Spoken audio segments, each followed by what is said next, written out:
माऊलींनी अनेक प्रकारचं वाङ्मय निर्माण केलं आपल्याला माहिती आहे. विश्वाचा अर्थ ज्या हृदयामध्ये सामावलेलं होतं नव्हे, कैवल्याचा पुतळा प्रगटला भूतळा, चैतन्याचा जिव्हाळा ज्ञानोबा माझा, साधकांचा मायबाप दरुशने हरे ताप, सर्वाभूती सुखरूप ज्ञानोबा माझा. असं ज्या माऊलींचं वर्णन आमच्या संतांनी केलं ते ज्ञानराज, योगियांचा राणा, ज्ञानियांचा राजा असलेले ज्ञानोबा माऊलींनी आज आपल्याला या विरहिणी प्रकरणातल्या अभंगातून गोपीभाव व्यक्त केला आणि नावामध्येच भगवंताविषयीचा विरह व्यक्त केलाय. गोपीभावानी भगवान गोपालकृष्णाला किंवा त्यांच्या उपास्य दैवताला विठ्ठल परमात्म्याला ज्ञानराज माऊली आळवतायत. त्याच्या भेटीसाठी त्या कासावीस झालेल्या आहेत आणि म्हणून काय सुंदर गोड रचना केली बघा. वास्तविक विरहिणी हा प्रकार ज्ञानोबा माऊलींनी प्रथम सुरू केला आणि त्यानंतर अनेक संतांनी अनेक प्रकारच्या विरहिण्या भगवंताच्या विरहा अवस्थेमध्ये वर्णन केलेले आहेत किंवा लिखित केलेले आहेत. आणि अशा या विरहिणीमध्ये ज्ञानराज माऊली आज आपल्याला सांगतायत, जीवीची या जीवा प्रेम भावाची या भावा. आम्हाला जी भगवत अनुभूती प्राप्त झाली, भगवत प्राप्तीची अनुभूती मिळाली, ती सामान्य जनांना मिळावी, सर्वसामान्यांना त्या अनुभूतीचा आनंद चाखता यावा, घेता यावा, यासाठी संतांचं अंतःकरण कळवळलं. आम्ही जो रस ब्रह्मरस सेवन केला त्या ब्रह्मरसाचं पान सगळ्यांनाच करता यावं यासाठी संत कळवळले. बुडती हे जन न देखवे डोळा, म्हणून कळवळा येत असे, ही त्यांची जात होती म्हणून ते संत. आणि अशा संतांच्या मांदियाळीमधले प्रमुख परमपूजनीय भगवत धर्माचा पाया रचलेले ज्ञानराज माऊली आम्हाला खरा मार्ग काय आहे भगवत प्राप्तीचा हे सांगत असताना स्वतः अत्यंत अवघड उपासना केली आहे. निर्गुण निराकार परमात्म्याची उपासना माऊलींनी केली, समाधी तत्वाचा स्पर्श केला. पण आम्हाला मात्र हरिमुखे म्हणा पुण्याची गणना कोण करी, साधा मार्ग दिला, उपासनेचा सोपा मार्ग दिला. आणि त्याही पलीकडे जाऊन निर्गुणाची उपासना करणारे ज्ञानराज आज सगुण परमात्मा का भेटत नाही मला म्हणून कासावीस होतात. विरहिणीची ही आर्तता या आजच्या अभंगामधनं माऊलींनी अत्यंत सुंदर व्यक्त केली आहे. शब्दार्थ थोडासा बघून आपण मग चिंतनाकडे जाऊ. जीवीची या जीवा प्रेम भावाची या भावा, तुझ वाचुनी केशवा अनुनावडे. म्हणाले, हे भगवंता, हे गोपालकृष्णा, हे विठ्ठला, हे परमात्म्या, तू माझ्या जीवाचा सुद्धा जीव आहे नव्हे, तू मला माझ्या जीवापेक्षा सुद्धा प्रिय आहेस. तुझं वाचुनी केशवा अनुनावडे, बस तुझ्याशिवाय मला दुसरा विषयच नाही चिंतना करता. विषय तो त्यांचा झाला नारायण. एकच विषय आम्हाला भगवत भक्तीचा, फक्त तुझ्या. आमच्या सर्व वृत्ती, आमची सर्व कर्मेंद्रिय ज्ञानेंद्रिय ही तुझ्याशीच जोडलेली आहेत. तुझं वाचुनी केशवा अनुनावडे, जीवे अनुसरलीये अजून का नये. माझा जीव भगवंत तुझ्या प्राप्तीसाठी केवढा कासावीस झालाय रे बाबा, आता तरी ये, अजून काय येत नाहीयेस. म्हणून माऊली गोपी भावामध्ये गेल्या आणि आर्त भावनेनी भगवंताला आळवतायत. का रे अजून येत नाही.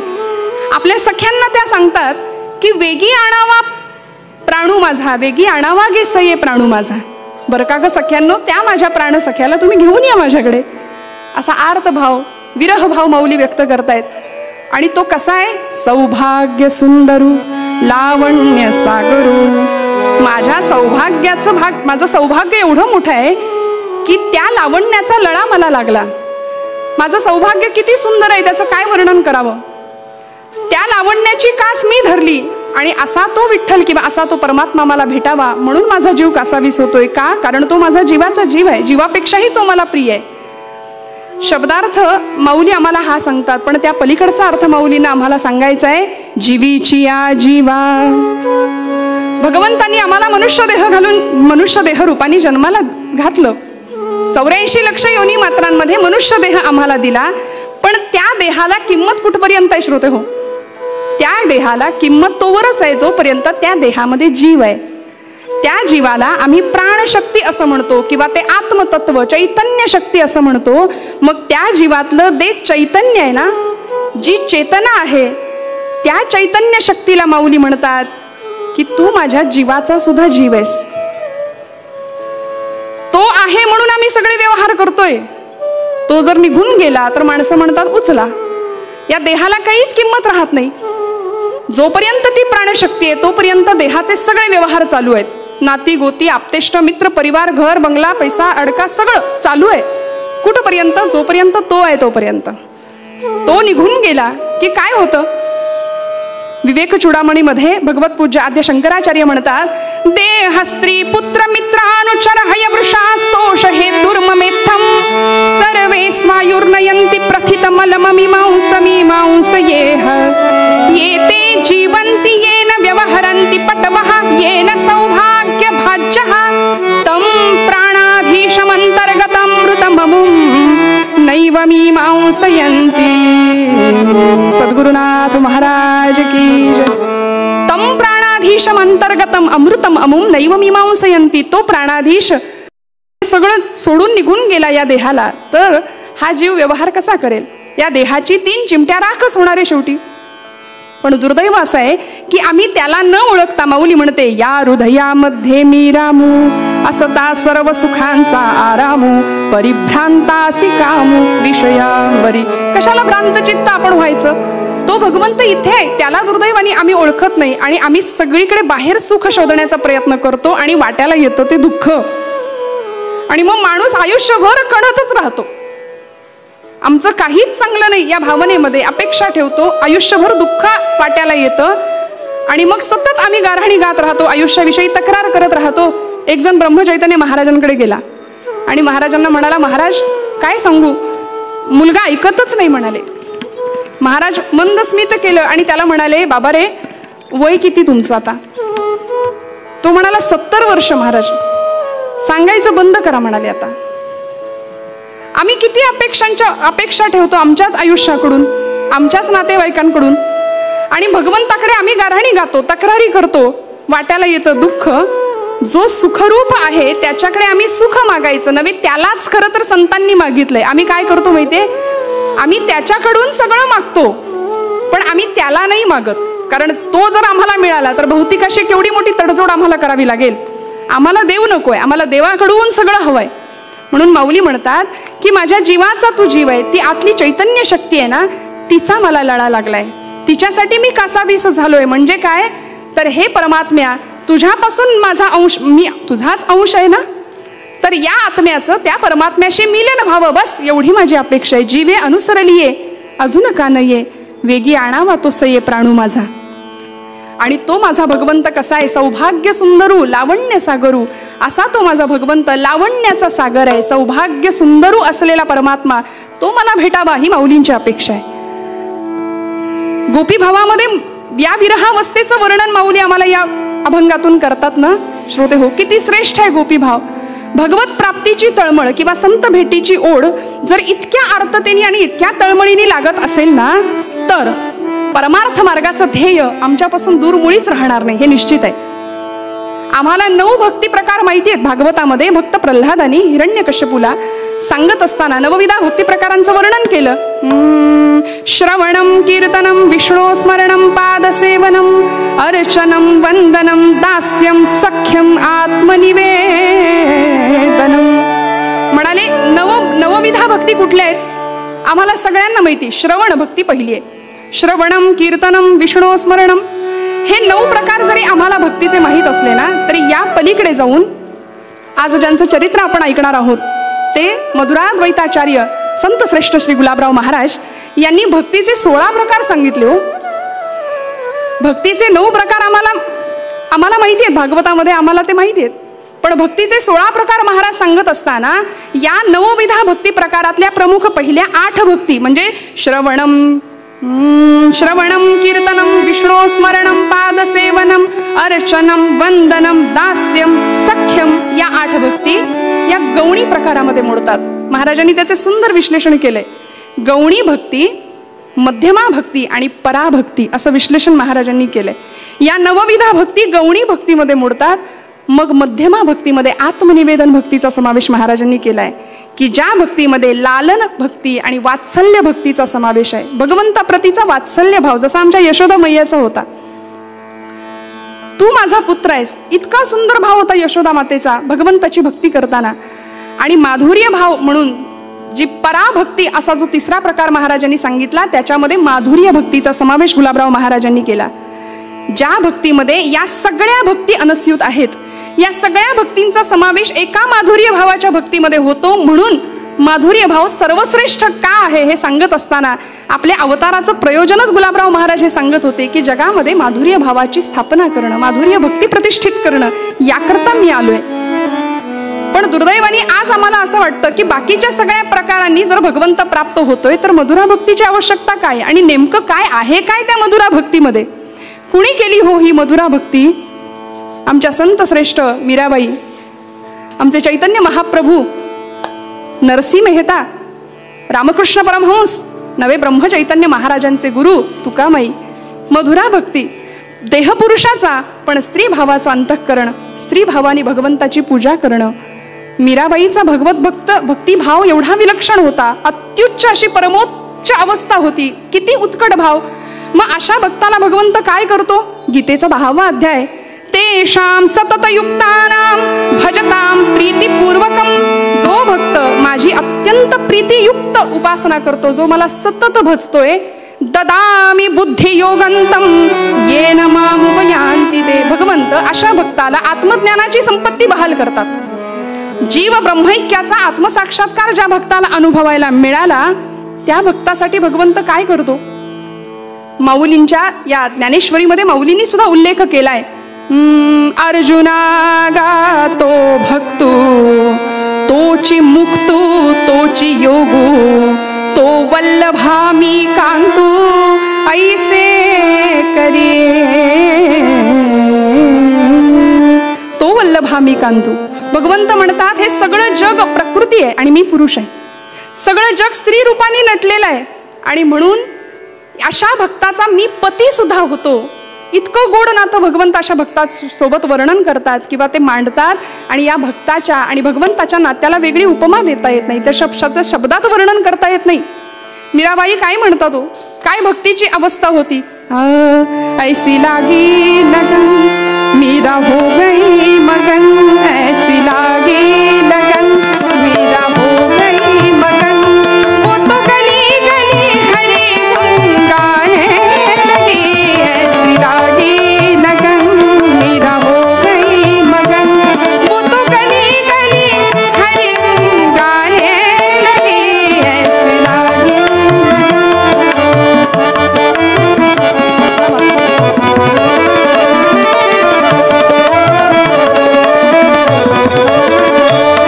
महलों में पली बनके जोगन चली, मीरा रानी दीवानी कहाने लगी. ऐसी लागी लगन मीरा हो गई मगन, ऐसी लागी लगन मीरा हो गई मगन. एवढं वेड लागलं भक्तीचं मीराबाईंना. माधुर्य भावानी कृष्णाला पती स्वरूपामध्ये भजलं होतं, पूजा केली होती पती स्वरूपामध्ये. मेरे तो गिरीधर गोपाल दुसरा न कोई, हा मीराबाईंचा माधुर्य भाव होता. आम्ही फार तर हे गाणं म्हणू मेरे तो गिरीधर गोपाल, पण आमचं कसं आहे माहितीये, देवा जसा माझा मुलगा, जशी माझी पत्नी, जसं माझं घर संसार शेतीवाडी तसाच तूही माझाच. पण मीराबाई काय म्हणते, दुसरा न कोई. फार तर आम्ही हे गाणं आळू, पण अनुभवायचं मीराबाईंनीच. दुसरा न कोई आम्ही नाही म्हणू शकत, आम्ही पहिलीच ओळ म्हणू मेरे तो गिरीधर गोपाल. अशी अत्युच्च पराकोटीची भक्ती माधुर्य भावानी मीराबाईंनी केली. श्रोते हो, उद्धव गोपींचा संवाद भागवतामध्ये प्रसिद्ध आहे की ज्यावेळी या गोपींचा भाव किती विलक्षण होता भगवंताप्रतीचा. भगवंत गोकुळ सोडून मथुरेला आले आणि मथुरेमध्ये आपल्या त्या गवाक्षातून समोर पाहतायत गोकुळाची आठवण येते भगवंतांना. जीवे अनुसरलीये प्राणे, माऊली म्हणते जीवे अनुसरलीये अजून का गा नये, वेगी आणावा तो सये प्राणू माझा. भगवंत सुद्धा भक्ताला भेटण्यासाठी किती व्याकुळ होतो, किती आर्त होतो. भगवंत त्या यमुनेच्या डोहाकडे पाहतायत आणि दूरवर काठाकडे लक्ष गेलं. पलीकडच्या तटावरून कुणी दिसेल का? माझ्या गोकुळातली एखादी गोपी दिसेल का? एखादं वासरू दिसेल का? एखादी हंबरणारी गाय दिसेल का? म्हणून भगवंतांच्या डोळ्यातनं अश्रुधारा वाहतायत. आणि अचानक भावावेगामध्ये भगवंत म्हणाले, पेंद्या पेंद्या चल चल, तुझी आई मला ओरडेल, माझी आई मला ओरडेल, घरी गेलं पाहिजे. आणि एका क्षणाला अक्षरशः भगवंत रडायला लागले, खळखळ डोळ्यातनं अश्रुधारा वाहतायत. काय होती ही अवस्था भगवंतांची? भगवंतांचा ज्ञानी असलेला सखा भक्त उद्धव धावत आले, भगवंतांना मिठीत घेतलं आणि म्हणाले, देवा अरे काय अवस्था ही तुझी, रडताय तुम्ही देवा, सगळ्याच्या पलीकडे असलेला पूर्ण पुरुष भगवंत तू, आणि तू रडतोस. एवढी त्या गोपींची आठवण तुला येते. त्या गोपी तुझ्या विरहामध्ये रडतात, तुझा विरह त्यांना होतो. एक एक क्षण कृष्ण कृष्ण कृष्ण करत राहतात. अरे त्यांना सांगायचंच ना की मी कोण आहे, मी पूर्ण परब्रह्म आहे, पूर्ण पुरुष आहे.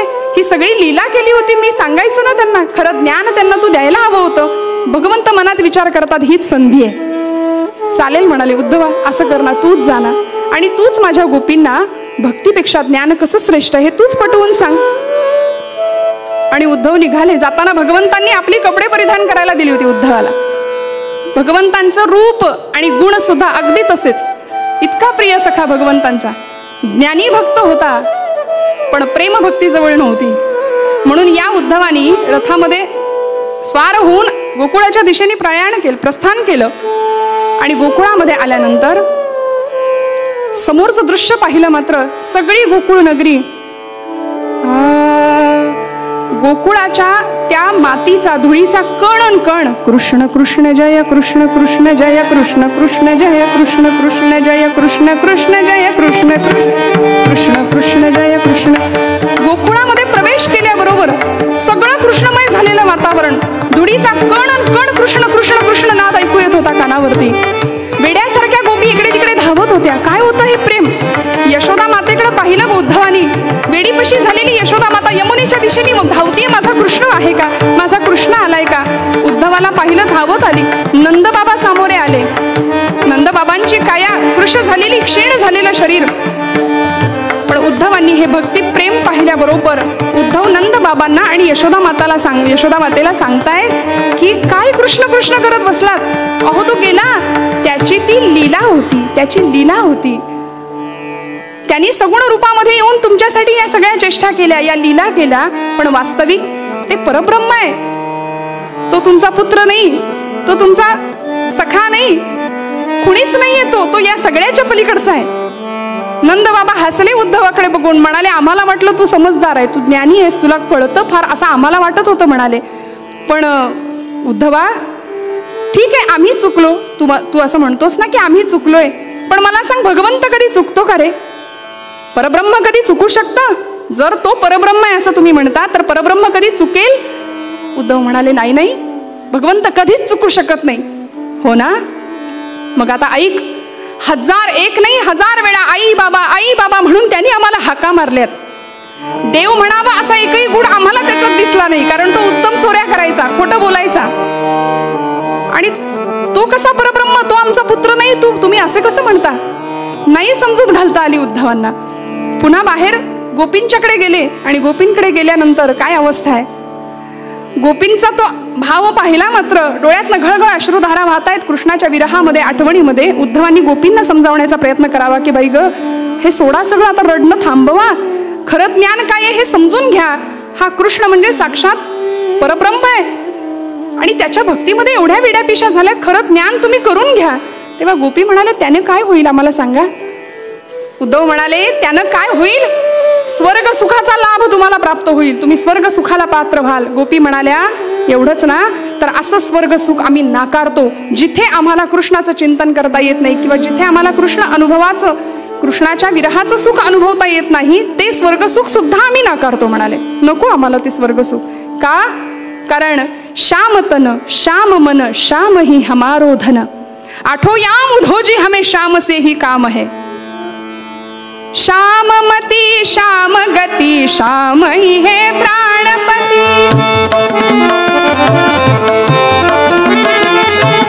श्याम मती श्याम गति श्याम ही है प्राणपति, श्याम मती श्याम गति श्याम ही है प्राणपति, आठो याम उधोजी हमें श्याम से ही काम है, श्याम मती श्याम गति श्याम ही है प्राणपति.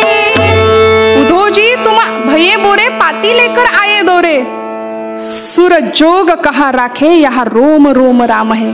तूच आमचा निरोप कृष्णाला जाऊन सांग की आम्ही त्याच्या आठवणीमध्ये आनंदात आहोत. कृष्ण नाही असं म्हणायला नावाला सुद्धा जागा शिल्लक नाही आमच्यामध्ये. कृष्ण नाही, आमच्या रोम रोमामध्ये कृष्ण भरून उरलाय. काय सांगता तुम्ही की भक्तीपेक्षा ज्ञान श्रेष्ठ आहे. नव्हे, आम्ही ज्या भावाने भगवंताची भक्ती करतो ना ती श्रेष्ठ आहे. म्हणून ज्ञानराजांनी सुद्धा मी म्हटलं ना, निर्गुण उपासक असलेले ज्ञानराज माऊली सुद्धा सगुण भगवंतांचा विग्रह बघायला मिळावा, अनुभवायला मिळावा म्हणून ज्ञानोत्तर भक्तीची कास धरली. आणि ज्ञानोत्तर भक्ती किंवा पराभक्ती, माधुर्य भक्ती तिलाच म्हणायचं की जिथे अद्वैताचा साक्षात्कार भक्ताला झालाय. मी आणि तू वेगळे नाही हे कळालंय. नामदेव महाराजांना कळालं होतं ना, पांडुरंग आणि मी दोन नाही एकच आहे. पण तरी सुद्धा पांडुरंगा जेवणारे बाबा, जेवणारे बाबा, त्याच्यापासून वेगळं होऊन भक्ती करण्यामध्ये जो आनंद होता. आणि भक्ती सुद्धा कशी निर्हेतुक. कारण आम्ही जी भक्ती करतो ना ती कुठल्या ना कुठल्या हेतूसाठी असते. कुठला ना कुठला स्वार्थ आमच्या भक्तीला चिकटलेला असतो. म्हणून भगवंत प्रेम आमच्यापासून दूर दूर दूर जातं. आणि ते प्रेम जर प्राप्त व्हावं असं वाटत असेल तर आम्हाला या सगुणाची पूजा ते अधिष्ठान समोर ठेवून करावं लागेल. म्हणून संतांना आम्हाला सगुण पूजा द्यावी लागली. भगवत पूज्य आद्य शंकराचार्य ज्यावेळी वृंदावनाची परिक्रमा करायला गेले, खर तर द्वैत वादांचा ज्यांनी पाडाव केला, अद्वैत मताचा पुरस्कार करणारे शंकराचार्य, ब्रह्मसत्यं जगन्मिथ्या असा मिथ्यावाद मांडणारे आद्य गुरु शंकराचार्य, त्यांनी द्वैत मतवाद्यांचा पाडाव केला. पण जेव्हा वृंदावनात आले आणि भगवंतांचं ते रूप पाहिलं त्यावेळी मुखातनं स्तोत्र बाहेर पडलं, कृष्णाष्टक. भजे व्रजैक मंडणम समस्त पाप खंडणम,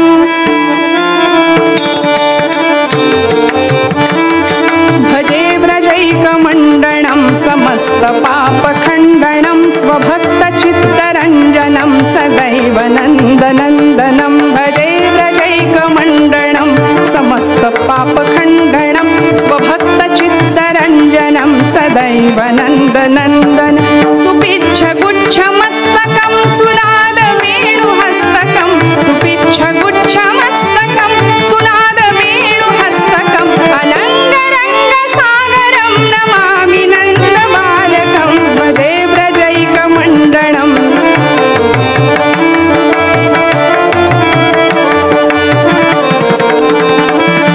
मनोज गर्व मोचनम विशाल लोल लोचनम, विधूत गोपशोचनम नमामि पद्मलोचनम. काय वर्णन केलं? अशा सगुण रूपाचं वर्णन शंकराचार्य करतात का? कारण ही सगुण पूजा श्रेष्ठ आहे. या सगळ्या महात्म्यांना हे कळालं म्हणून ज्ञानापेक्षा भक्ती श्रेष्ठ आहे. आणि अशी भक्ती, असा भक्तीतला माधुर्य भाव आम्हाला केव्हा कळेल? आज दुर्दैवानी ज्ञानी असलेले लोक सुद्धा मधुरा भक्तीची टिंगल करतात. पण हा मधुरा भाव जगामध्ये प्रतिष्ठित करण्याकरता गुलाबराव महाराजांचा अवतार कसा झाला आणि त्या अवताराचं प्रयोजन काय होतं, त्या अवतारामध्ये त्यांनी नेमकं केलं काय, बघूया उत्तर भागामध्ये. हाच आशय मनात राहावा म्हणून ज्ञानराजांचा हा गोड विरहिणी प्रकरणातला अभंग. जीवीची या जीवा प्रेम भावाची या भावा, तुझं वाचुनी केशवा अनुनावडे. जीवीची या जीवा प्रेम भावाची या भावा.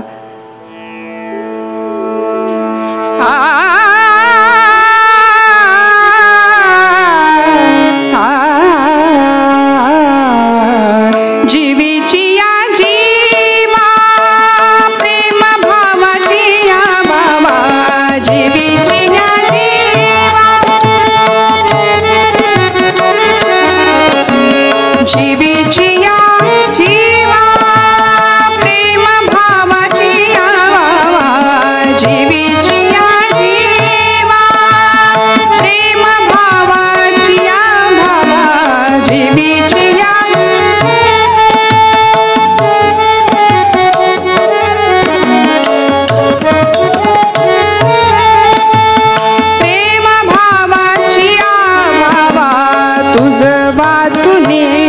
केशवा तुझ वाचुनी केशवा, तुझ वाचुनी केशवा अनुनावडे. जीवीची या जीवा प्रेम भावाची या भावा, जीवीची या जीवा, जीवीची या जीवा, जीवीची या. रंगना दारो श्यामजी, शांती रंगना दारो श्यामजी. आजी आजी महा दोस्त आले जेवायले, बघ तरी त्याला जेवायला तर वाढ. कोण आलंय म्हणून आजी बघतीये. जेवणारे सख्या, जेवणारे, तुझ्या आवडीची भाजी केलीये असं म्हणतोस. रोजच जेवण आहे. अरे तरी पण जेव, मी भरवतो ना तुला, आता कर खरं. आजी माझ्या दोस्ताला भाजी फार आवडते बरं, त्याला जेवायला तर वाढ, त्याला भाजी तर वाढ. आजीला काही कळे ना की हा 5-6 वर्षाचा अंध असलेला बालक कुणाशी बोलतोय. जेवायला बसलाय, समोर कुणीच दिसेना.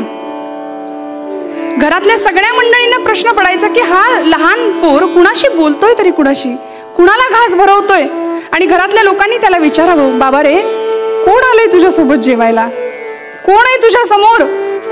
तर त्या 5-6 वर्षाच्या बाळाने उत्तर द्यावं, आजी बघ ना किती गोड दिसतोय, किती गोड दिसतोय.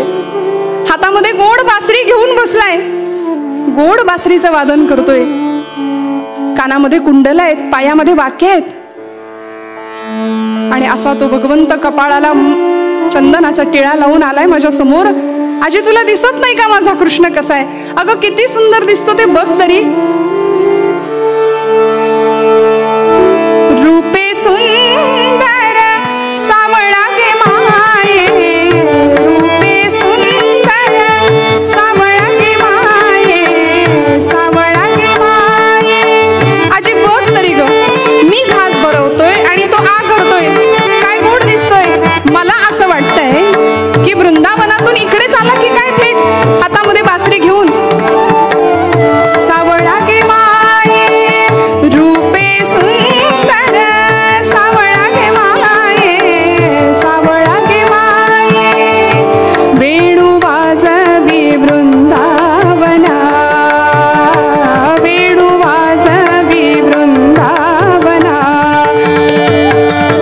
वृंदावना गोधने सारिकाये, सावळा गे माये, रूपे सुंदर सावळा गे माये, सावळा गे माये. या लहान बाळासोबत अगदी या 5-6 वर्षाच्या वयामध्ये हा मुलगा कृष्णाचं सानिध्य अनुभवत होता. कुणालाच दिसणारं न दिसणारं ते परब्रह्म त्याच्या समोर बसून जेवत होतं. काय असेल हे गुण, काय अलौकिक युगपुरुष सत्पुरुष होता तो. कोण होता श्रोते हो. सगळ्यांना प्रश्न पडायचा की साक्षात भगवान गोपाल कृष्ण याच्या समोर बसून अन्न ग्रहण करतोय, याला सानिध्य अनुभवायला मिळतंय. कोण आहे तरी कोण हा, काय असावं हे गुढ, काय अतर्क्य घडत होतं घरामध्ये. श्रोते हो, कुणाची कथा ऐकतोय आपण. 19व्या शतकाच्या उत्तरार्धामध्ये भारतामध्ये असं एक चमत्कारिक अलौकिक विभूतिमत्व जन्माला आलं की ज्या विभूतिमत्वानी भारताच्या वैदिक धर्माच्या पुनरुत्थानाचा मंत्र हातामध्ये घेतला, वसा हातामध्ये घेतला. त्याचं पुनरुज्जीवन करण्याचा अट्टहास करताना नवजागरणाचा अट्टहास केला आणि ज्ञानोत्तर भक्तीचा डिंडिम भूतलावर पिटण्यासाठी हा महात्मा सज्ज झाला होता. कोण होतं ते. विदर्भ प्रांती पवित्र ग्रामी,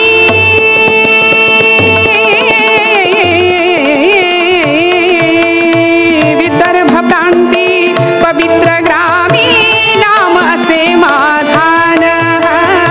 विदर्भ प्रांती पवित्र ग्राम नाम असे माधान, नाम असे माधान. विदर्भ प्रांती पवित्र ग्रामी नाम असे माधान.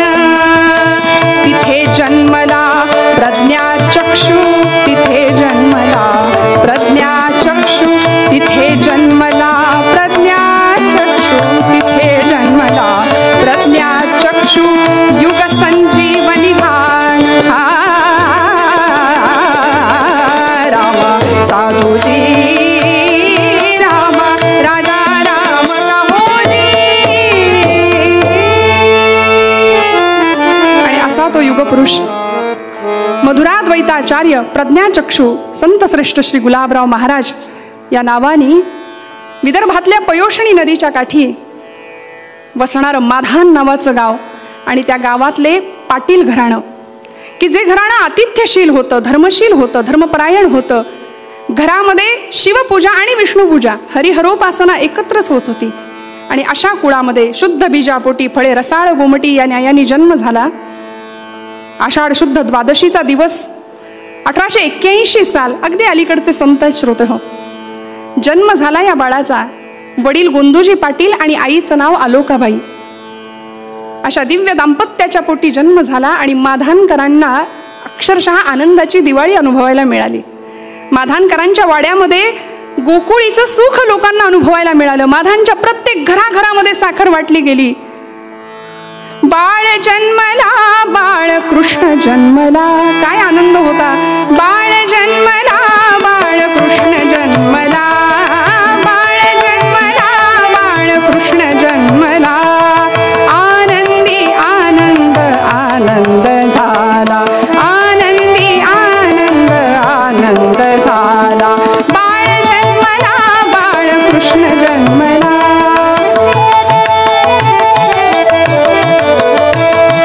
आषाढी शुद्ध मास ग्रीष्म हसवितो धरेस, आषाढी शुद्ध मास ग्रीष्म हसवितो, पावन करण्या जगा गुलाब बहरला, पावन करण्या जगा गुलाब बहरला, बाळ जन्मला, बाळ कृष्ण जन्मला, बाळ जन्मला, बाळ कृष्ण जन्मला, आनंदी आनंद आनंद झाला, आनंदी आनंद आनंद झाला. अवर्णनीय अवीट गोडीचा आनंद माधानकरांनी अनुभवला. हा बाळ दिसामासाने लहानाचा मोठा होतोय. लहानपणीच्या सगळ्या लीला लोकांना बघायला मिळायच्या. गोकुळीचं सुख पाटलांच्या वाड्यामध्ये अनुभवायला येत होतं. सावळा वर्ण, अत्यंत तेजस्वी अशी नजर होती बरं, कुरळे केस, तेजपुंज चेहरा. आलोकाबाई तासन तास आपल्या या बाळाकडे टक लावून बघत बसायच्या. हळूहळू घरभर रांगायला लागला. बाळकृष्णाच्या कथा ऐकायला लागला. नवे कथेमध्ये जाऊन नाचायला सुद्धा लागला. कथेमध्ये डोलायला लागला. कुठे कुणाचं श्रवण चालू असेल, निरूपण चालू असेल, कृष्ण कथा चालू असेल, रामकथा चालू असेल, तर हा बाळ धावत जाऊन तिथे बसायचा. दिसामासाने हा मुलगा लहानाचा मोठा होतोय. गुलाब असं पाळण्यातलं नामकरण केलं होतं. गुल्ल्या म्हणायचे लाडाने. 5-6 वर्षाचा हा पोर ज्यावेळी धावत सुटायचं ना, त्यावेळी आजी म्हणायची, अरे गुल्या, डोळ्याला दिसत नाही, पडशील ना रे. का हो, असं काय घडलं होतं मध्यंतरीच्या काळामध्ये? डोळ्याला दिसत नाही, पडशील, असं ज्यावेळी घरातले माणसं त्यांची काळजी घेत होते, काय घडलं काय होतं? 9 महिन्याचा हा जेव्हा बाळ झाला होता ना, त्यावेळी बाळाचे डोळे आल्याचं निमित्त झालं आणि गावठी वैद्यांचा उपचार केला आणि त्यामुळे चुकीच्या उपचारांमुळे कायमचं अंधत्व वाट्याला आलं. महापुरुषांच्या आयुष्यामध्ये एका पाठोपाठ एक अडचणी उभ्या ठाकल्या श्रोते हो. दग्धम दग्धम पुनरपी पुनः कांचनम पीतवर्णम. सोनं तापवून भट्टीमध्ये सुलाखून बाहेर निघतं तेव्हा त्याची झळाळी जास्त वाढते ना. नियतीनं नवाच खेळ महाराजांच्या आयुष्यामध्ये लहानपणापासूनच मांडायला सुरुवात केली. अगदी 9व्या महिन्यामध्ये अंधत्व आलं. तेजस्वी नजर होती पण ती कायमची गेली. दृष्टी निघून गेली. बाह्यतः गेली बरं.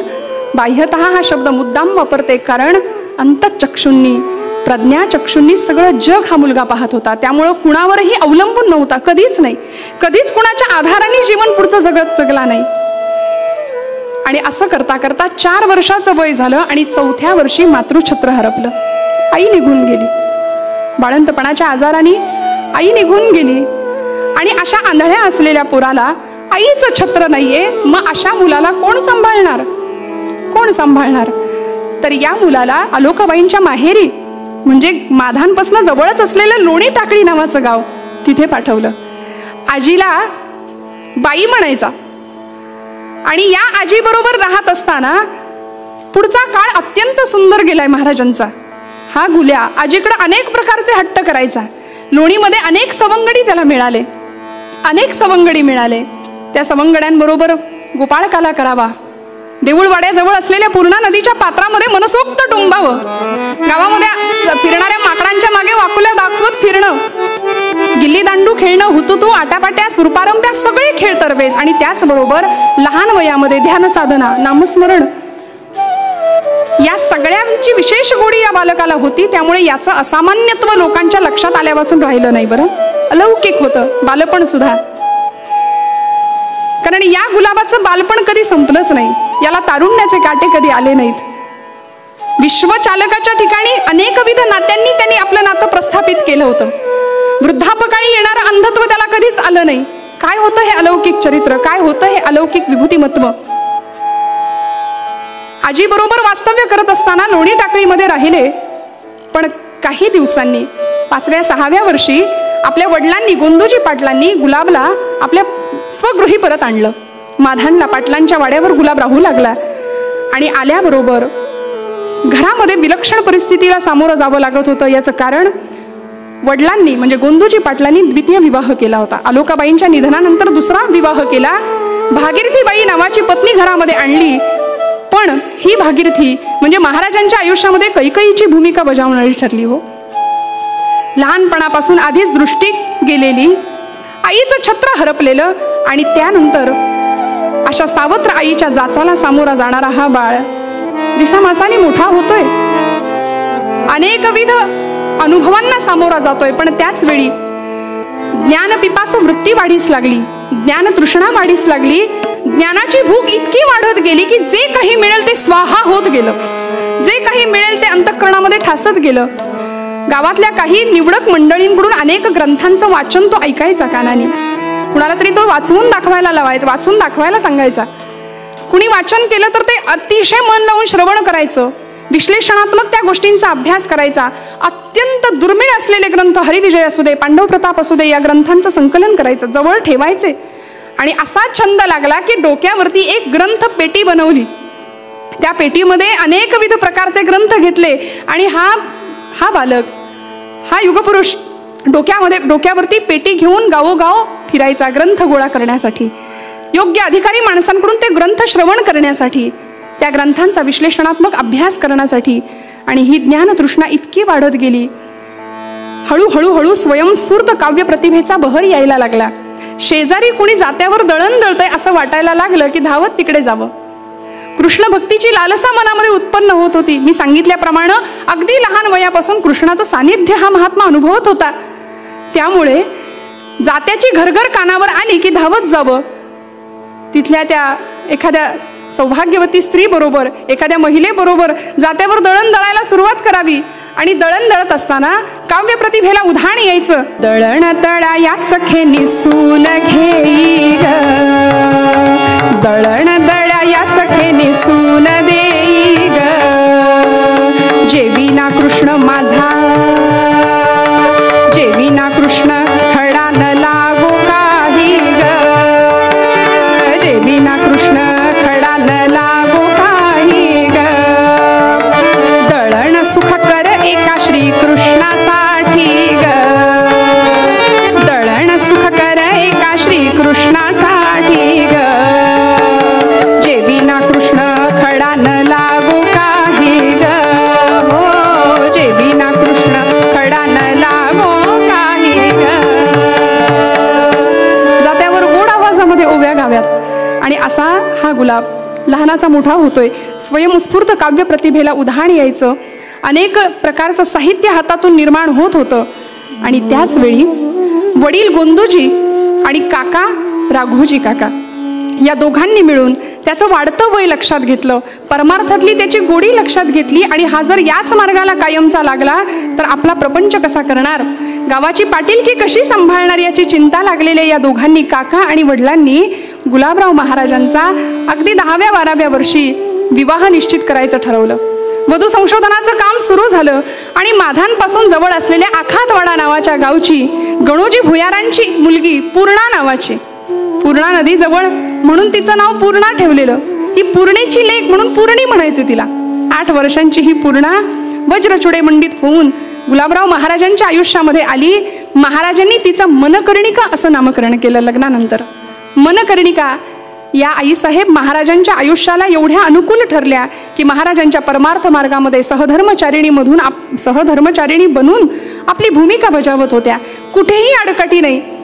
महाराजांना जो सावत्र आईचा जाच होत होता ना, त्याहीपेक्षा जास्त मनकर्णिका आईसाहेबांना आपल्या सावत्र सासूचा जाच सोसावा लागला, सहन करावा लागला. पण तेही सगळं हसतमुखाने स्वीकारलं. पण आता प्रपंचाचा हा भार सहन होईना. घरातल्या कटकटी काही केल्या संपेनात आणि जो संसार तापे पुळला तोची परमार्थी भला. ज्याला संसाराचे चटके सहन करावे लागले तो परमार्थात टिकतो श्रोते हो. आणि म्हणून अशा एका क्षणाला महाराज आणि त्यांच्या पत्नी मनकर्णिका आईसाहेब दोघांनी गृहत्याग केला. गृहत्यागानंतर सुद्धा हरिहरोपासना चालूच होती.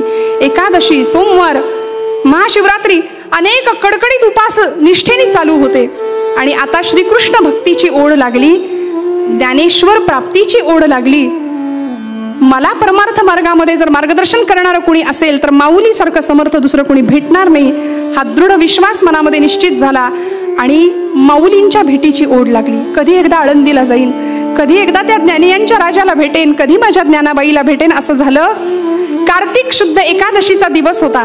कार्तिक एकादशी, कडकडीत उपवास केलेला, अमृतानुभवाचं पठण दिवसभर श्रवण केलं जात होतं.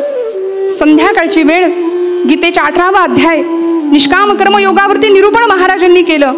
मोक्ष प्राप्त करायचा असेल तर त्यासाठी काय साधन करावं लागेल आणि ते केल्यानंतर भगवंत तुमच्या दारामध्ये कसा येतो, हे महाराजांनी अगदी एकादशी, द्वादशी आणि त्रयोदशी पर्यंत या विषयावर बहारदार निरूपण सादर केली. निरूपण झाली. लोक अक्षरशः गर्दी करायचे महाराजांचं श्रवण करायला. कारण अगदी 15-16 वर्षाचा हा युवक इतक्या ताकदीने बोलतो, अनेक ग्रंथांवरचं भाष्य इतक्या ताकदीने मांडतो, हे विलक्षण आहे याची प्रचिती लोकांना येत होती. लोकांची गर्दी व्हायची महाराजांच्याकडे. आणि याच वेळी मनामध्ये विचार आला की ज्ञानियांच्या राजाला भेटायचंय. हार्त टाहो फोडला अंतःकरणातून. आळंदी वल्लभ हा तुम्हा निवृत्तीची आण. त्यांच्या गुरुदेवांची शपथ घातली की आता तुम्ही मला भेटा म्हणून. जसं ज्ञानराजांनी पैल तोगे काऊ कोकत आहे म्हणून एका कावळ्याच्या माध्यमातून शकून सांगितला, निरोप सांगितला पंढरीरायाला, तसं गुलाबराव महाराजांनी चंदन पाखराची निवड केली. आणि चंदन पाखराला सांगितलं, हे चंदन पाखरा, माझं एवढं ऐक, तू माझा निरोप माझ्या आईला देऊन ये, माझ्या ज्ञानाईला देऊन ये. आणि इतका अर्थ भाव ज्यावेळी जिव्हाळ्यामध्ये हृदयामध्ये निर्माण झाला ना, त्या दिवशी त्रयोदशीची ती रात्र महाराजांनी निरूपण आवरलं, भोजन केलं, बिछाण्यावर अंग टाकलं. बराच वेळ डोळा नाही लागला, पण पहाटेच्या वेळी अगदी ब्राह्म मुहूर्तावर महाराजांच्या स्वप्नामध्ये साक्षात ज्ञानी यांचा राजा ज्ञानबाई आली. डोळ्यासमोर दिव्य प्रकाश दिसला. दर्भासनावरती पद्मासनात मांडी घालून बसलेले ज्ञानराज माऊली दिसले. दर्भासनावरती पद्मासनात मांडी घालून बसलेले ज्ञानराज माऊली पाहिले. फेटा घातलेला आहे, मौक्तिक तुरा लोंबतोय, पायावर हातावर शुभ चिन्ह रेखांकित केलेली आहेत. आणि असं ते तेजपुंज रूप महाराजांनी आपल्या स्वप्नात पाहिलं. काय अनुभूती होती हो. ज्ञानाबाईंनी मांडीवर बसण्यासाठी महाराजांना बोलावलं. ये समोरा, बैस माझ्या मांडीवरती. आणि मांडीवर घेऊन स्वनामाचा मंत्र महाराजांच्या कर्णरंध्रामध्ये ज्ञानोबांनी पेरला. ज्ञानेश्वर माऊली, ज्ञानेश्वर माऊली, ज्ञानेश्वर माऊली. अनुग्रह झाला. स्वतः ज्ञानराज आले. भगवंत येतो बरं का, आम्ही वाट पाहावी लागते, तो येतो. म्हणून महाराज म्हणतात आपण एक करावं, पुढची 2 शून्य ठेवायला तो समर्थ असतो, 100% करायला तो समर्थ असतो. पण आम्ही जर चाललोच नाही तर तो म्हणेल तू तुझ्या जागी बरा, मी माझ्या जागी बरा. भगवंत येतो. स्वतः ज्ञानराजांनी गुलाबराव महाराजांना स्वनामाचा मंत्र कर्णरंध्रामध्ये दिला. आणि आता अनुग्रहानंतर एवढा पालट झाला व्यक्तिमत्वामध्ये की जसं माऊली म्हणतात, तये सिद्ध प्रज्ञेचे लाभे मनची सारस्वते दुभे, मग सकळ शास्त्र स्वयंभे निघती मुखे. समर्थ म्हणाले, जयांचे अंतरी भगवंत अचल राहिला निवांत, ते सहजी बोलत ब्रह्मनिरूपण. माऊलींच्या अनुग्रहामुळे एवढा परिणाम जीवनावर झाला, असा अलौकिक टप्पा जीवनाला मिळाला की मुखातून जे काही स्रवू लागलं ते ब्रह्मनिरूपणाचा दर्जा त्याला प्राप्त व्हायला लागला. सकळ शास्त्र स्वयंभे निघती मुखे, हा अलौकिक दर्जा वाणीला प्राप्त झाला. लोकांची ही गर्दी महाराजांची निरूपण ऐकायला.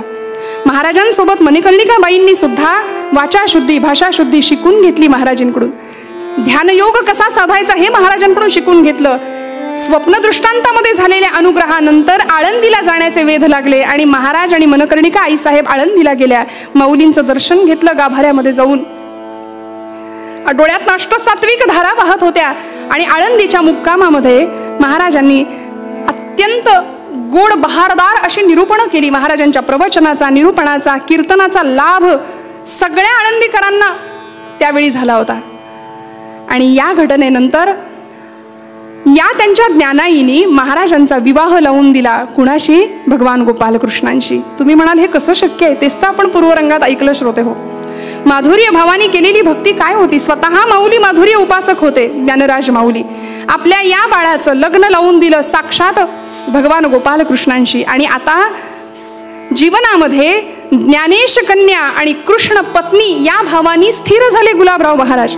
स्वतःला ज्ञानेश कन्या म्हणून घ्यायचे, स्वतःला कृष्ण पत्नी म्हणून घ्यायचे.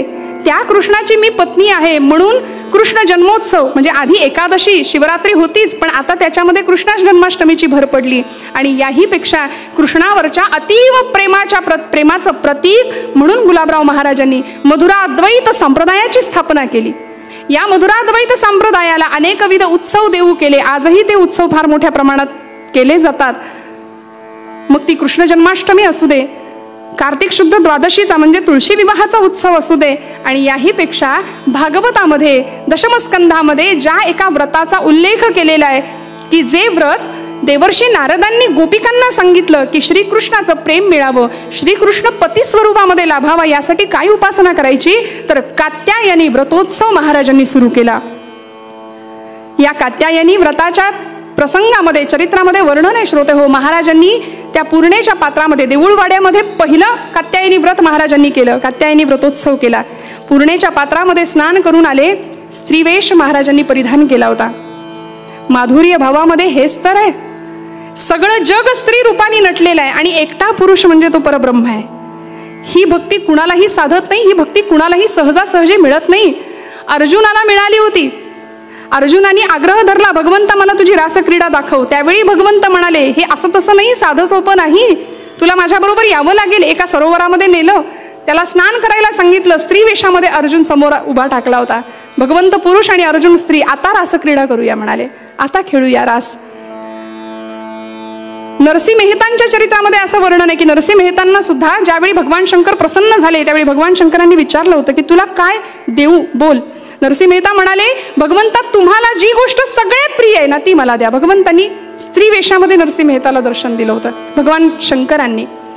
आणि असे भगवान आदिदेव महादेव शंकर भगवंतांच्या गोपाळकृष्णांच्या रासक्रीडेमध्ये यावं म्हणून किती प्रयत्न करत होते. भगवंतांनी रासक्रीडा सुद्धा अनुभवली आहे भगवंत स्त्री वेशामध्ये गोपालकृष्णांची.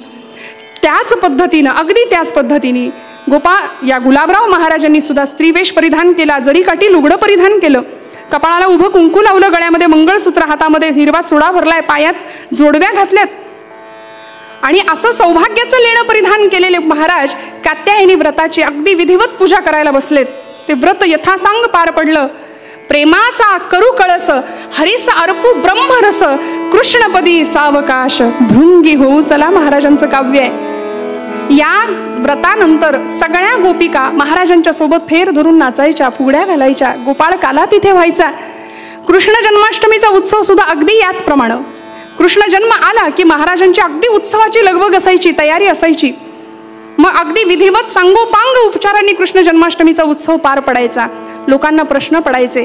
या काळामध्ये अनेकांच्या अनेक शंकांचं निरसन सुद्धा महाराजांनी केलंय. लोकांनी विचारावं, महाराज भगवान गोपाल कृष्ण किंवा परब्रह्म म्हणजे अनाम आहे, अजन्मा असलेल्या त्या परमात्म्याला आपण हे सगळे उत्सव का करतो? अजन्मा आणि अनाम असलेल्या भगवंताचा आम्ही जन्म साजरा करायचा, त्याचं नामकरण करायचं, हे का बरं? हे कशासाठी? तेव्हा महाराजांनी अत्यंत गोड समाधानकारक उत्तरं द्यावी की अरे हे सगळे उत्सव आमचं भक्तिप्रेम वृद्धिंगत व्हावं यासाठी आहे. त्याला काय गरज आहे? मागील या जन्मामुक्त झालो असं म्हणणारे ज्ञानराज माऊली पुन्हा का आले हो? का तर तुमच्या माझ्यासाठी. त्या सगुण विग्रहाकडे बघून आमच्या मनाच्या ठिकाणी ते अधिष्ठान पक्क होतं आणि आमच्या भक्तीमध्ये वाढ होते, आमची भक्ती वृद्धिंगत होते. यासाठी हे उत्सव आहेत, यासाठी हा उत्सव करायचा. तुळशी विवाहाचा उत्सव आला की श्रोते हो चरित्रामध्ये उल्लेख आहे, माझ्या पदरचा अजिबात नाही सांगत आहे. महाराज स्त्री वेशामध्ये पुन्हा नववधूच्या रूपामध्ये सजायचे आणि कृष्ण परमात्म्याला पती स्वरूपात समजून अंतरपाठमध्ये धरला जायचा आणि महाराज कृष्ण भगवंताशी त्या प्रसंगामध्ये विवाह करायचे. दरवर्षी तुळशी विवाहाला हा उत्सव थाटामाटात साजरा व्हायचा, पुन्हा सगळ्या गोपिकांना घेऊन. आणि काय आनंद होता हो महाराजांचा अतिशय. त्यजुनी काम आज श्याम दृष्टी पाहिला, दृष्टी पाहिला. मी केलं काय? भगवंत मला पती स्वरूपामध्ये लाभला, पण केव्हा? जेव्हा मी कामाचा त्याग केला. श्रोते हो, सर्वसामान्यांना तुम्हाला मला आकलन न होणारी ही भक्ती आहे. ज्यावेळी भगवंताला पती स्वरूपात समजायचे, लोक या भक्तीकडे थोडं साशंक नजरेने बघतात. लोक म्हणतात बाकीच्या भक्तीने मिळतो ना देव, मग हे कशाला करायचं? कशाला स्त्री भावामध्ये पूजा करायची आणि भक्ती करायची? रामकृष्ण परमहंसांनी राधा भावामध्ये भक्ती केली. कशासाठी हे सगळं करायचं? तर बाकीच्या सगळ्या भक्तीमध्ये हा आनंद नाहीये. बघा ना, सख्य भक्ती करणाऱ्या अर्जुनाला दास्य भक्ती करणाऱ्या हनुमंतांना जो आनंद मिळत होता तो मिळत असेल का? नाही. दास्य भक्ती करणाऱ्या मारुतीरायांना, वात्सल्य भक्ती करणाऱ्या यशोदा मातेला जो आनंद मिळत होता तो मिळत असेल का? नाही. तर माधुर्य भक्ती ही एकमेव अशी श्रेष्ठतम भक्ती आहे की ज्यामध्ये सगळ्या भक्तींचा आनंद आम्हाला घेता येतो. कारण या भक्तीमध्ये भगवंताशी अनेकविध नात्यांनी जोडता येतं. मग ते पित्याचं असू दे, पुत्राचं असू दे, आणि माधुर्य संबोध वाचक पत्नीचं नातं सुद्धा भगवंत आपल्याशी जोडतो. पत्नीचं नातं सुद्धा भगवंताशी आपल्याला जोडता येतं. त्यामुळे या गोष्टीकडे साशंक नजरेने बघणाऱ्यांना सुद्धा महाराजांनी तितक्याच समाधानकारक उत्तर द्यावीत. आणि खरं आहे श्रोते हो, जे चांगलं असतं ना त्याचा उपहास हा समाजामध्ये होतच असतो. हा जगाचा नियम आहे. रामकृष्णादी भगवंतांना सुद्धा या टीकेपासून नाही वाचता आलं. लोकांनी त्यांचीही टीका केली, लोकांनी त्यांनाही त्रास दिला. तर मग महाराज म्हणाले आपलं काय, हे होणारच आहे. पण प्रत्येकाचं शंका निरसन महाराजांनी केलं. काय वर्णन होतं? मी कामाचा त्याग केला तेव्हा मला कृष्ण पती स्वरूपामध्ये लाभले. त्यजुनी काम आज श्याम दृष्टी पाहिला, दृष्टी पाहिला. त्यजुनी काम आज श्याम दृष्टी पाहिला, दृष्टी पाहिला. ज्या स्थळी मी जायते, ज्या स्थळी मी जायते, भरुनी राहिला, भरुनी राहिला. त्यजुनी काम आज श्याम दृष्टी पाहिला, दृष्टी पाहिला.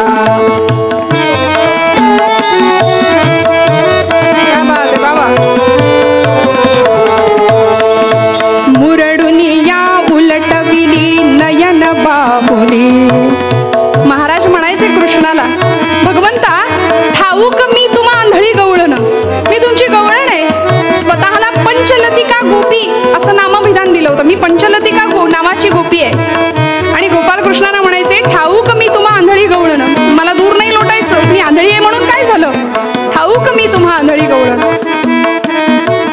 मुरडुनी या उलटविली नयन बाहुली, नंदतनय मंचकी शयन पावले. मुरडुनी या उलटविली नयन बाहुली, नंदतनय मंचकी मी शयन पावले. त्यजुनी काम आज श्याम दृष्टी पाहिला, दृष्टी पाहिला. त्यजुनी काम आज श्याम दृष्टी पाहिला, दृष्टी पाहिला. ज्या स्थळी मी जायते, ज्या स्थळी मी जायते, भरुनी राहिला, भरुनी राहिला. त्यजुनी काम आज श्याम दृष्टी पाहिला, दृष्टी पाहिला, दृष्टी पाहिला, दृष्टी पाहिला. नयनांध असणाऱ्या महाराजांनी भगवंताला अक्षरशः अनुभवलं नव्हे, पाहिलं. अर्थात तुमच्या माझ्या दृष्टीने ते बाह्यांध होते, अंध होते, पण स्वतःच्या बुद्धीच्या चक्षुंनी, प्रज्ञेच्या चक्षुंनी, अंतःचक्षुंनी सगळं जग पाहत होते. श्रोते हो, लोकांनी महाराजांना प्रश्न विचारला. अनेकांच्या शंकांचं निरसन करताना कुणीतरी विचारावं, महाराज राधा आणि गोपालकृष्ण, आज जे विडंबन आम्हाला समाजामध्ये दिसतं श्रोते हो, कुणीतरी विचारावं, महाराज आमच्या मध्य भारतामध्ये राधाकृष्ण हे प्रेमी युगुल समजलं जातं आणि रास हे त्यांच्या प्रेमाचं प्रतीक समजलं जातं. दुर्दैवानं आजही समाजामध्ये या गोष्टीचा इतका अपप्रचार होतो. पण महाराजांनी याही गोष्टीचं शंका निरसन करावं. महाराज म्हणायचे राधा आणि कृष्ण हे आम्ही समजतो, अज्ञजन जसं समजतात ना की राधाकृष्णाचं प्रेम हे लौकिक आहे, पण ते लौकिक नाही, ते अलौकिक पातळीवरचं होतं. अर्थात कृष्ण म्हणजे कर्षयती इति कृष्ण, हा जो आकर्षण घेणारा आहे तो कृष्ण. आणि राधा म्हणजे कोण हो? जो मुक्तीसाठी अखंड तळमळणारा जीव आहे ना, त्याला राधा म्हणायचं. भगवंतावर बरसणारी अखंड प्रेमाची धारा म्हणजे राधा आहे. अखंड मुक्तीसाठी जो जीव तळमळतो. आणि व्रज गोपिका अखंड मुक्तीसाठी तळमळत होत्या. खरं सांगू का श्रोते हो, तसं म्हटलं तर तुम्ही आम्ही सुद्धा राधाच आहोत. आपण अखंड मुक्तीच्या मोक्षाच्या इच्छेसाठी तळमळत आहोत. म्हणून सगळं जग स्त्री रूपाने नटलंय आणि तो एकटा परमात्मा पुरुष आणि त्याची ही सगळी प्रकृती. म्हणून आमचा देह जरी पुरुषाचा असला तरी सुद्धा भाव स्त्रीचाच असावा, ही माधुर्य भावाची अपेक्षा आहे. महाराजांनी सांगावं, ही रासक्रीडा म्हणजे आज समाजामध्ये या रासक्रीडेचा अर्थ जर विपरीत घेतला जात असेल तर ही रासक्रीडा म्हणजे जीवनमुक्त होण्याची अवस्था आहे. जीवन मुक्तीसाठी तळमळणारा जीव एकीकडं आणि साक्षात परब्रह्म चैतन्य एकीकडं, या दोघांची ती त्या प्रेमाचं प्रतीक म्हणजे ती रासक्रीडा आहे, ती रासलीला आहे.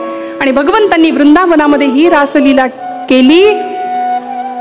हा माधुर्य भक्तीचा सगळा प्रवाह आमच्यापर्यंत अशा पद्धतीने आला.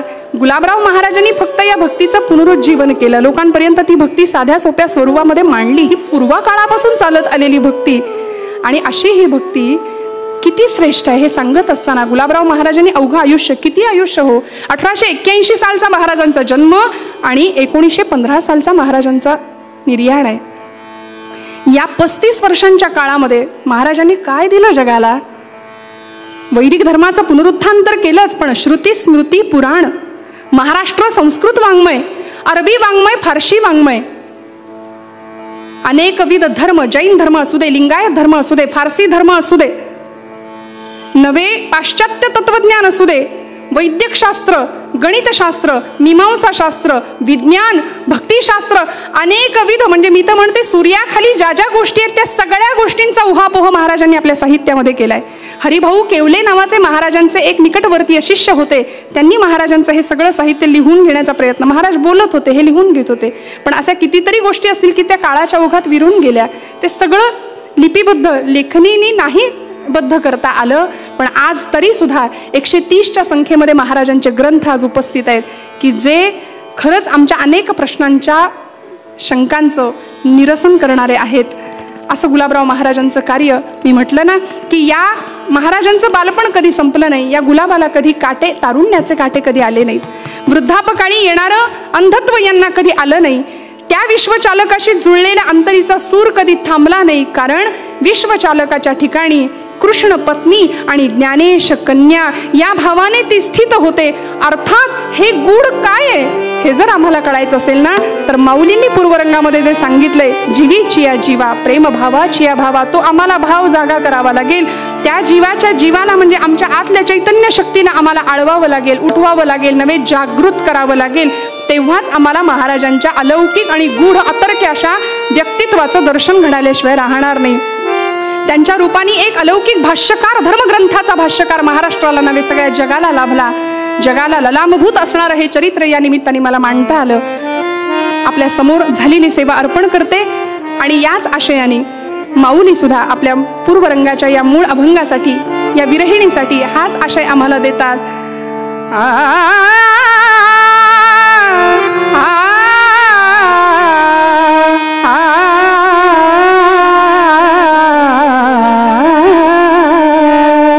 जीवीची या जीवा प्रेम भावाची या भावा, हो जीवीची या जीवा प्रेम भावाची या भावा.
तुकाराम.